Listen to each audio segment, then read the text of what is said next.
The desert stretched endlessly, a sea of sand under the relentless gaze of two suns. Their harsh light reflected off the cracked, dry ground, making the very air shimmer. Zelara stumbled across the scorched earth, her once elegant form reduced to ragged edges, her skin dry and cracked like ancient stone. Her eyes, once vibrant, were hollow, reflecting only desperation. She had been wandering for days, exiled by her people. Zelara had once been a figure of grace and beauty, a member of a noble lineage on her world, Arius Prime. But that was before the betrayal, before the council stripped her of her title and cast her into the wasteland. Her offense was great. Her punishment was exile. She was alone now, an outcast, and every step she took deeper into the desert reminded her of the price of her choices. The desert was merciless, a labyrinth of suffering. Food was scarce, but water was nearly impossible to find. She had known that when she left, but she was so sure of her will to survive. Now, however, her resolve was wavering. Her lips were parched and cracked, her body fragile. She could barely remember the feel of water on her tongue, and every step became a battle against the encroaching dark spots in her vision. On the third day, just when she was ready to collapse for good, she saw it. There, shimmering in the distance, was what looked like an ancient well, half buried in the sand. At first, she thought it was a mirage, but as she stumbled closer, the shape remained solid. With her last ounce of strength, she dragged herself to it.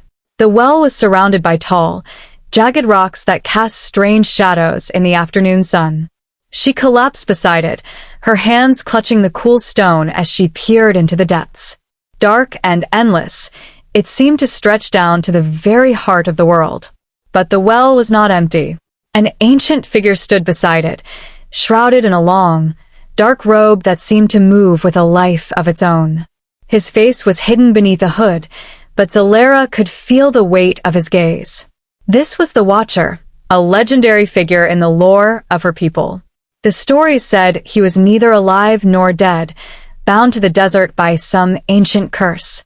He guarded the last remnants of water in this forsaken land, doling it out only to those who truly deserved it. Zelara tried to speak, but her throat was too dry.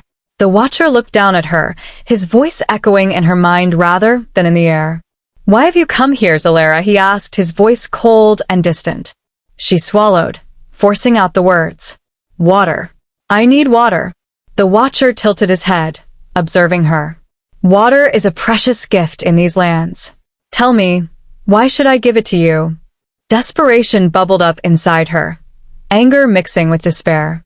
"I have traveled through this forsaken desert for days. I am willing to do anything for a drop. You must have mercy." "Mercy," the Watcher repeated, as if tasting the word. "Mercy is earned, Zelara, not begged for. You were exiled for your crimes. What makes you believe you are worthy of this gift?" The question cut through her like a knife.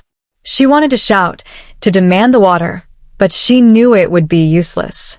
In a broken voice, she told him her story, reliving the betrayal that had led her here. She had betrayed her people, given their secrets to their enemies. She had believed, in her arrogance, that she could protect her loved ones, that her actions were justified. But her people had not seen it that way. They had cast her out, and she had wandered ever since, a living reminder of her own mistakes. The Watcher listened in silence. When she finished, he spoke again. "Your tale is one of pride and regret. But regret alone does not make one worthy. I will give you a chance, Zelara, a chance to prove your worth. But it will come at a price." She nodded eagerly. "Anything. I'll pay anything." He gestured to the small pouch at her side, containing her memory crystal. It was her most prized possession, a small, iridescent stone that held her memories, her family's legacy, her last link to the life she had lost. Without it, she would be nothing more than a shell, a wanderer without a past.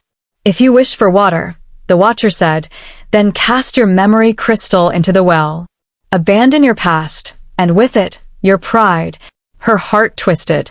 The crystal was all she had left of her family, her history. Without it, She would lose everything that made her who she was. But her throat was burning, her body aching. She was at the edge of death. With a trembling hand, she removed the crystal from her pouch and held it over the well. For a moment, she hesitated, feeling the weight of her decision. Then, with a final surge of resolve, she let it fall. The crystal vanished into the depths, swallowed by the darkness. A few drops of water trickled up from the well, catching the light of the suns as they floated to the surface. She drank eagerly, but the drops barely moistened her lips. Anger surged within her. She had sacrificed everything, and this was all she received? She looked up at the Watcher, her eyes blazing. "This is all you give me?" she demanded. The Watcher's gaze remained impassive. "You offered your past, but only as a means to an end. True sacrifice requires more than self-preservation. If you desire true redemption, you must descend into the well and face your guilt in the abyss. Only then will you find the spring of life." The abyss was a place of legend, a darkness that consumed all who entered. But Zelara had no other choice. She climbed over the edge of the well and began her descent into the depths, the Watcher's eyes following her as she disappeared into the darkness. The abyss was silent, a suffocating darkness that pressed in on all sides. As Zelara descended, visions began to fill her mind. She saw the faces of those she had betrayed, her friends, her family, her people. Each face was twisted with pain, accusing her, demanding answers. Their voices echoed in her mind, filling her with a crushing sense of guilt. At first, she tried to resist, but the visions only grew stronger. Finally, she surrendered, allowing herself to feel the full weight of her actions. She wept for the lives she had ruined, for the trust she had shattered, for the pain she had caused. Each tear felt like a piece of her soul being torn away, leaving her hollow and empty. The darkness began to lift, revealing a hidden spring deep within the well. The water sparkled with an otherworldly light, pure and untouched. Zelara knelt beside it, her heart filled with gratitude and sorrow. She drank deeply, feeling the water fill her with a renewed strength. It was as if the spring was not only quenching her thirst, but also cleansing her soul. When she emerged from the well, the Watcher was gone. In his place, lying on the ground, was her memory crystal, restored to its former brilliance. She picked it up, feeling its warmth in her hand. She had been given a second chance, a chance to return to her people, to make amends, to live a life of purpose and integrity. As she set off across the desert, the suns were setting, casting a warm glow over the sands. The desert no longer seemed as hostile, and Zelara walked with a new sense of purpose. She was no longer the woman who had betrayed her people. She was someone who had faced her own darkness and emerged stronger. She knew her journey was just beginning, but she was ready for whatever lay ahead. The last drop of life had given her not only water but wisdom, and she would carry that gift with her always. As Zelara walked away from the ancient well, the desert felt transformed. The scorching heat still blazed, but the weight in her heart felt lighter, and with every step, her path seemed clearer. She had shed her guilt in the depths of the well, but she knew her journey was not over. There was a long road ahead if she hoped to rebuild the trust she had shattered. In the fading light of the setting suns, she began to see signs of life around her. Tiny desert plants sprouting in the sand, insects scurrying over the rocks, their shells glinting under the dusky glow. The desert wasn't dead, only hidden. She felt a strange connection to this barren land. Like her, it was surviving against all odds, holding on to life in places where it was least expected. As night fell, the cold of the desert seeped in, sharp and sudden. Zelara found a small outcropping of rock and settled against it, drawing her tattered cloak around her. She cupped her memory crystal in her hands, feeling its faint warmth, a comforting reminder of the family she had once left behind and the people she had wronged. Sleep was fleeting. In the dark, images of her past kept surfacing, the faces of her family, the quiet village where she had grown up, the council hall where she had stood in shame before being cast out. These memories were her burdens, her punishments, but they were also a source of strength. She had faced the abyss and come out the other side. Now she was ready to face her people, even if they would never forgive her. Over the next days, Zelara journeyed across the desert. With the Watcher's water still coursing through her, she was no longer plagued by the desperate thirst that had driven her to the well. Though her body grew weary, her spirit remained unbroken, and she traveled swiftly. As she crossed the final dunes, the landscape began to change. Sparse greenery returned, patches of hardy scrubland, small oases dotting the horizon. She could see the towering peaks of her homeland's mountains in the distance, their rugged, familiar silhouettes a bittersweet reminder of all she had lost. Somewhere beyond those peaks lay her village, her people. When she reached the outskirts of her village, Zelara felt a surge of fear. She wondered if she would be recognized, or worse, shunned. The crystal pulsed in her hand, a comforting weight. With renewed determination, she stepped onto the familiar path, heart pounding. The first villagers she encountered stopped in their tracks, staring at her with wide eyes. Whispers traveled through the village like wildfire. Some approached cautiously, others kept their distance, gazes wary and distrustful. Then, an elder stepped forward, her face lined with age and wisdom. Her name was Eliara, a woman who had known Zelara since she was a child. Eliara's eyes held both sorrow and a glimmer of hope. "Zelara," she said, her voice a mixture of disbelief and quiet strength. "We thought you were lost to the desert as punishment." "I was," Zelara replied, meeting the elder's gaze. "I faced the desert, and in its depths, I found truth and understanding. I know I betrayed you. I came back not to ask for forgiveness, but to offer my service, to do whatever is needed to repair the damage I have done." There was a tense silence as the villagers watched, waiting for the elder's reaction. Finally, Eliara spoke, her voice heavy with emotion. "Your betrayal cost us dearly," she said. "Our enemies gained power because of you. Many lost their lives, and our community was fractured. But the fact that you returned, willing to face judgment, willing to serve, that shows the desert has not left you unchanged." Eliara reached out, touching the crystal in Zelara's hand. "Your memories are intact, then. The Watcher did not strip them from you."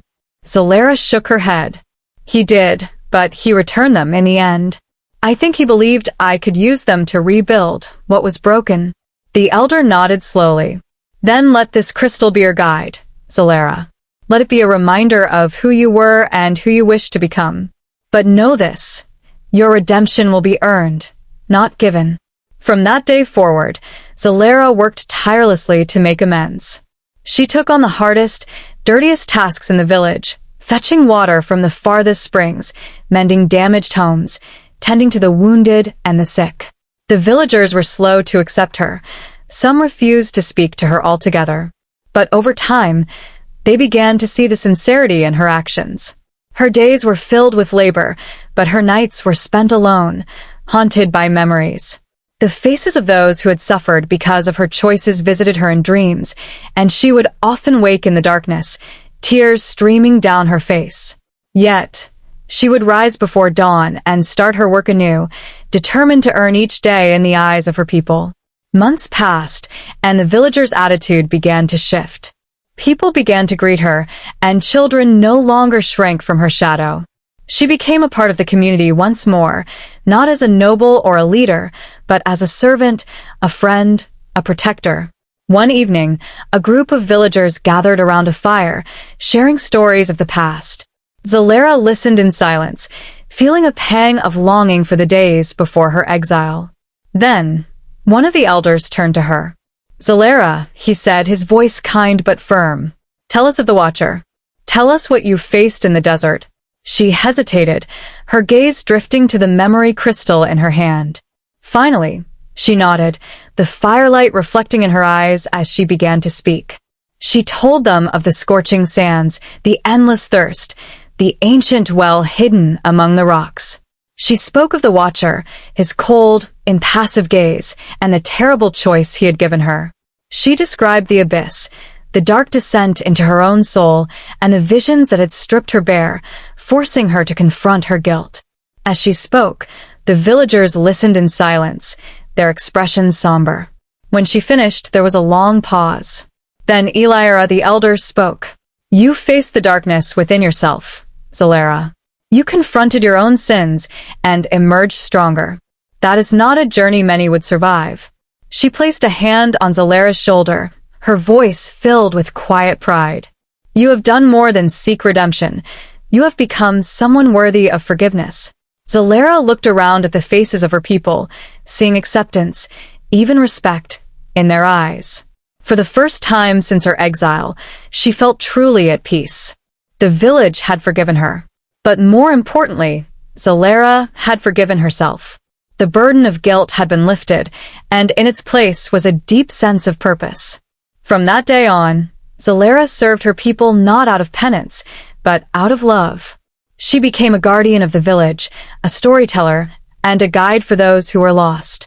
And when travelers came to the village seeking tales of the desert, she would tell them of the Watcher, the well, and the last drop of life that had given her a second chance. And as the sun set over the sands, Zelara would gaze out at the desert, a faint smile on her lips, knowing that she had found her way home.